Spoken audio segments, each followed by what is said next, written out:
ஒரு பெரிய எக்ஸ்பெக்டேஷனோட ரிலீஸ் ஆன ஸ்பைடர்மேன் த பிராண்ட் நியூ டே படத்தை ஃபைனலாக பார்த்தாச்சு. படம் உண்மையிலே ஒர்த் ஃபார் த ஹைப்பான்றதை பார்த்துருவோம் வாங்க.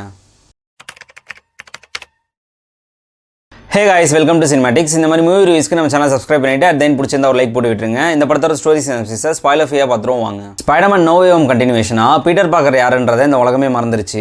இப்போ ஸ்பைடர்மேன் நியூயார்க்கில் ஒரு சின்ன ஹோம் செட்டப்பில் கிரிமினல்ஸை ட்ராக் பண்ணுற மானிட்டர்லாம் வச்சு அங்கே உள்ள கிரைம் ரேட்டை குறைச்சிட்டு இருக்காரு. இப்படியே 2-3 இயர்ஸ் போகுது. இப்போ நியூயார்க்கில் பார்த்தீங்கன்னா மனுஷ உடம்புலேருந்து கூடு விட்டு கூடு பாயிற மாதிரி புதுசாக ஒரு வில்லன் கிளம்பிறங்குறான். இப்போ ஸ்பைடர்மேன் இந்த கண்ணுக்கே தெரியாத வில்லனை எப்படி சமாளிச்சாரு அப்படின்றதாங்க இந்த ஸ்பைடர்மேன் பிராண்ட் நியூ டே.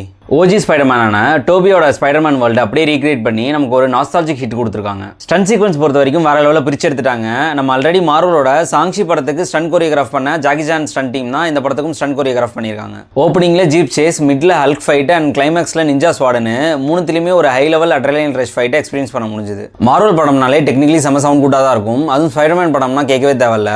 விஎஃப்எக்ஸ் எஸ்எஃப்எக்ஸ்னு எங்கேயுமே பிசிறு தட்டாம பக்காவாக பண்ணி கொடுத்துருக்காங்க. அண்ட் சினிமாட்டோகிராஃபி ஒர்க் பார்த்தீங்கன்னா இது வரைக்கும் இல்லாத ஸ்பைடர்மேன் படங்களே டிஃப்ரெண்டாக ஒன்று இந்த படத்தில் ட்ரை பண்ணியிருக்காங்க. அதாவது அவர் பில்டிங் டு பில்டிங் குதிக்கும் போது அவரோட ஆங்கிலேருந்து பார்த்தா எப்படி இருக்குமோ அந்த மாதிரி ஒரு விசுவலைசேஷனை கொடுத்துருந்தாங்க. அது ஒரு 2 மினிட் சீக்வன்ஸாக இருந்தாலுமே செமையான கூஸ் பம்ப்ஸாக இருந்துச்சுங்க.